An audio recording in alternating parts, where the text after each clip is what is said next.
Hello sir, Radhe Radhe.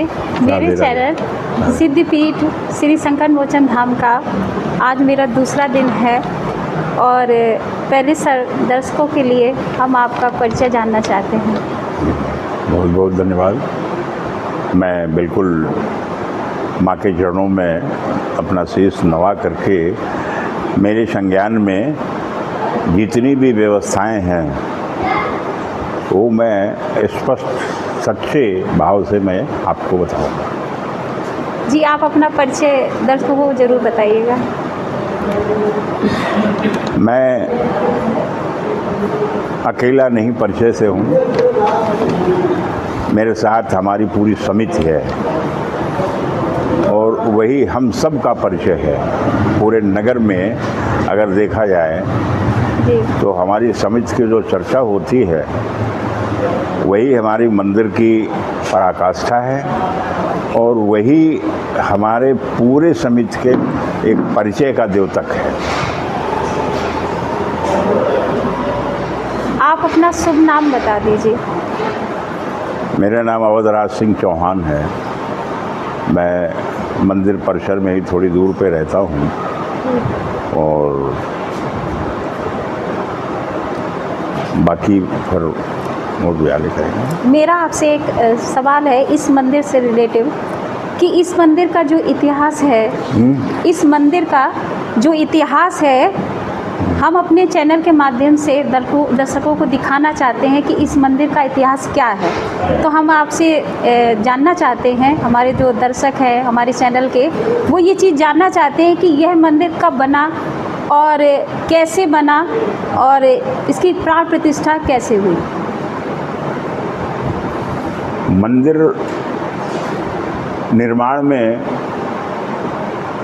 प्रारंभ से 25 वर्ष पहले जी इसके लिए हमारे जो समिति के लोग हैं इकट्ठे हुए, एक मीटिंग हुई और यहाँ की जो व्यवस्था देखी गई, एक छोटे से हनुमान हमारे ईंटों के बीच में बैठे हुए हैं, उन पर लोगों की आस्था प्रारंभ हुई। लोगों ने पूजन अर्चन शुरू किया, फल फूल मिठाई चढ़ाते थे, लेकिन संयोग से वो स्थान उनके लिए उचित नहीं था। तो ये विचार मन में आया कि इसके लिए कुछ न कुछ किया जाए। मेरा अगला सवाल है आपसे कि इस मंदिर का जो नाम है वो आप लोगों ने सिद्धपीठ श्री संकट मोचन धाम ही क्यों रखा, जबकि जो मैं जानती हूँ कि ये जो सिद्धपीठ है वो 108 हैं। तो क्या वो था कि आपने इसका नाम सिद्धपीठ संकट मोचन धाम रखा? देखिए, सिद्धपीठ किसी भी संस्था में तब जुड़ता है जब उसकी चमत्कार देखने को समाज में दिखाई पड़ता है। जी। सिद्ध वही होता है जिसके चमत्कार समाज में बहुत गहरे प्रभाव से दिखाई पड़ते हो। मेरा ही इसमें एक्सीडेंट हुआ। अच्छा। 90 अंश के कोण से अच्छा जीटी रोड में मैं गाड़ी से आ रहा था, मेरी पूरी फैमिली उसमें थी। अच्छा। और बस ने जो है 90 डिग्री से उसमें टक्कर मार दी।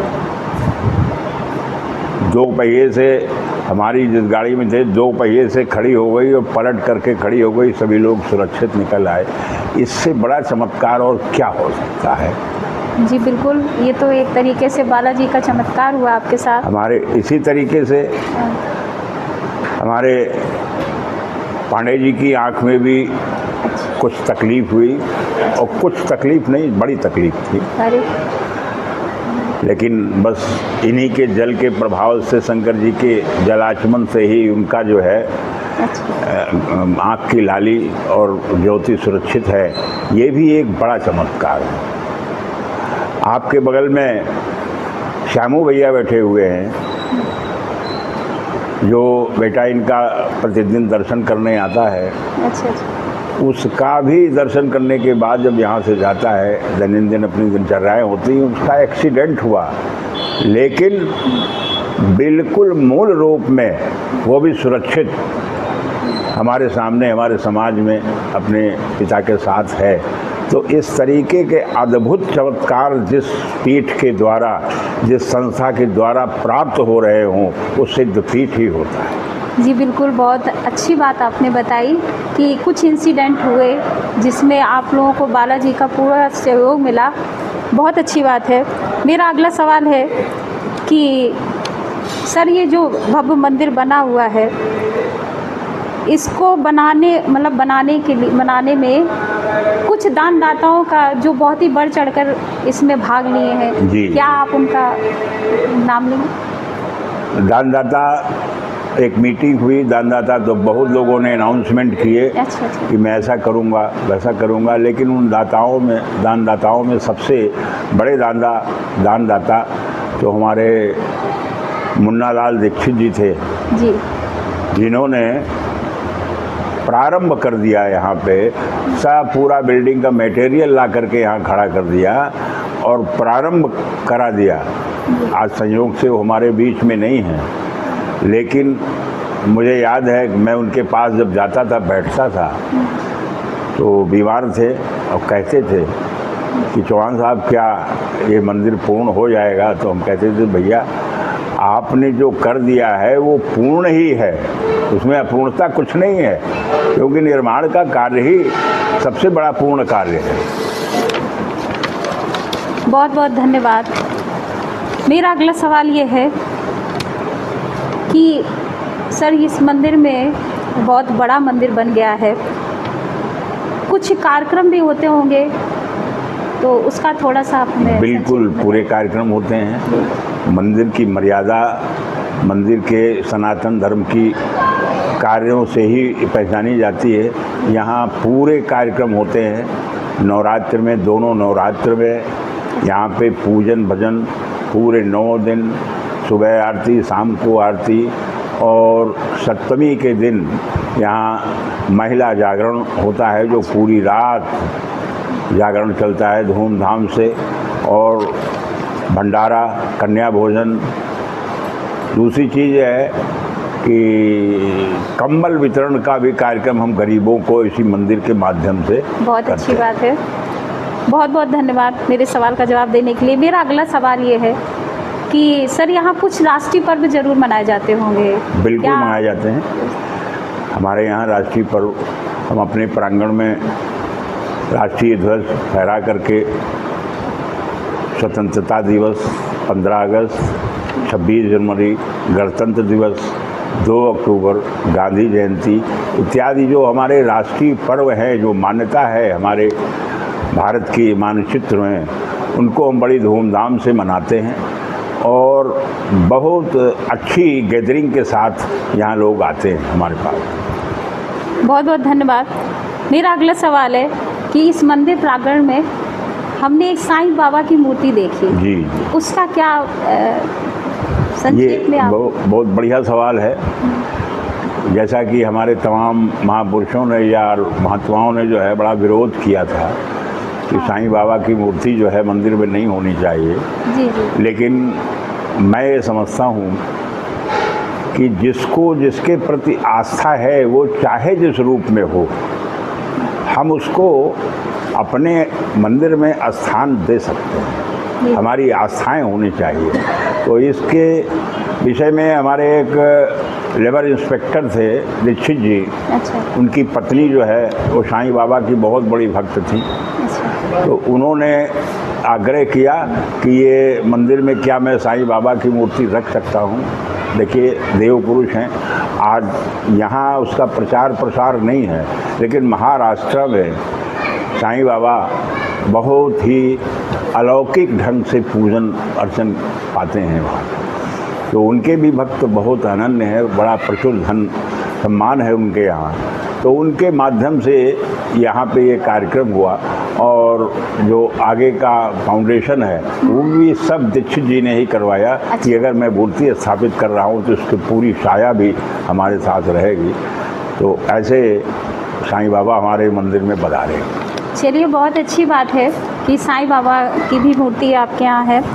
मेरा अगला सवाल आपसे ये है कि मंदिर प्रांगण से थोड़ा सा हटके मंदिर के पीछे हमने पीपल और बरगद का भी पेड़ देखा है। जी जी जी। वो इसका क्या उद्देश्य है? ये देखिए, सनातन धर्म में हमारे यहाँ बरगद, बटवृक्ष पूजा, पीपल में अमावस्या होती है, सोमवती उसमें व्रत रह करके और पीपल के पूजन में फेरे लगाते हैं। बटवृक्ष का पूजन होता है, सावित्री व्रत कथा में इसका वर्णन है। तो इसलिए समाज में लोगों को, हमारे जो आस्था रखते हैं हमारे मंदिर से जो लोग आते हैं, सभी लोग समाज के, वो बहुत दूर से आ करके यहाँ बटवृक्ष की पूजा और पीपल की भी पूजा बड़े धूमधाम से करते हैं। बड़ा सुंदर वातावरण उस वक्त रहता है यहाँ का। बहुत अच्छी बात है, बहुत खुशी की बात है कि यहाँ पे जितनी भी मूर्तियाँ हैं मन को बहुत ज़्यादा प्रफुल्लित करती हैं। और आपने बताया कि बट वृक्ष और पीपल का वृक्ष एक सनातनी प्रतीक है। बहुत बढ़िया है कि यहाँ पे दोनों ही वृक्ष हैं। और मेरे हिसाब से जहाँ तक हमें एक फ़ोटो आपके मंदिर की बहुत पुरानी मिली है, मेरे स्क्रीन में वो चल रही है, तो क्या वो मंदिर शायद ये पीपल और बरगद का जो पेड़ है वो उससे भी पुराना है? जी, क्योंकि हमें ऐसा लगा, दिखा उससे सीन में कि पुराना है। इसको दोनों वृक्ष जो है जी, वो हमारे मंदिर के निर्माण में प्रथम जो अग्रणी रहे हैं जी, पंडित रामचंद्र तिवारी जी के लड़के डॉक्टर विजय तिवारी, इन्होंने जो है पूरे नगर से, यहाँ के जो भी निवासी कहीं भी रहते थे, जिनका प्लाट यहाँ हो गया था, खरीद लिया था, उनके घर जा कर के वो उनसे मंदिर निर्माण के लिए स्वयं परिश्रम करते थे। और जो भी धन आप दे दो उन्हें, वो स्वीकार करके कलेक्शन करके उन्होंने अर्धनिर्मित इस मंदिर को निर्माण करा दिया था। और उसी को हम लोगों ने जो है सुंदरीकरण दिया है। बहुत बहुत धन्यवाद। आपने मेरे सारे सवाल के जवाब बहुत अच्छी तरीके से दिए और आपसे मंदिर के विषय में बहुत जानकारी भी प्राप्त हुई और बहुत अच्छा लगा कि आपने अपना मूल समय निकालकर हमको दिया। इसके लिए आपको बहुत बहुत धन्यवाद। और दो शब्द दर्शकों के लिए आप क्या कहना चाहेंगे आप अपने मंदिर के प्रति? देखिए, हमारे समिति के जितने लोग हैं वो मंदिर के प्रति तन मन धन से समर्पित हैं। और ऐसे माहौल में मैं अपने नगर के शुक्लागंज के निवासियों से ये निवेदन करता हूँ कि एक बार आप इस मंदिर में आएँ, देखें। संकट मोचन धाम सिद्ध पीठ जो नाम रखा गया है, जी जी, उसका महत्व उनको समझने की आवश्यकता है कि ये सिद्ध पीठ है या नहीं। ये उसका निष्कर्ष उन्हें लेना है दर्शनार्थियों को। यहाँ से जब वो जाएंगे तो मेरा ये मानना है कि जिस कामना के लिए वो आएंगे वो खाली हाथ नहीं जाएंगे, ऐसा मेरा संदेश है। इसलिए अवश्य लोगों को आना चाहिए और ऐसे मंदिर के दर्शन करना चाहिए। मैं ये भी कह रहा हूँ कि पूरे जनपद से लोग यहाँ आते हैं, देखते हैं, सांसद विधायक सभी लोग आते हैं और कई उनके बीच से सुनी हुई बातें ये भी सुनी हैं कि इस मंदिर की मूर्तियाँ जैसी जो है पूरे जिले में नहीं है। नहीं, बिल्कुल सही बात है। और इस चीज़ से हम पूरे जिले में ऐसी हंसी हुई मूर्तियाँ नहीं हैं। वो बातें करना चाहती, आपसे रुको तो उनसे आंखें मिला करके बात करो, देखिए आप प्रसन्न हो जाएंगे और आपके ऊपर आशीर्वाद की छड़ी लग जाएगी। तो मैं सबसे निवेदन करना चाहता हूँ कि समस्त प्राणी मात्र से निवेदन है, हमारे जनपद के लोगों से निवेदन है कि वो आकर के शुक्लागंज के नेहरू नगर के श्री सिद्ध पीठ संकट मोचन धाम में दर्शन अवश्य करें। जी, बहुत बहुत धन्यवाद। मैं अनुसुईया अवस्थी आप सभी का धन्यवाद करती हूँ।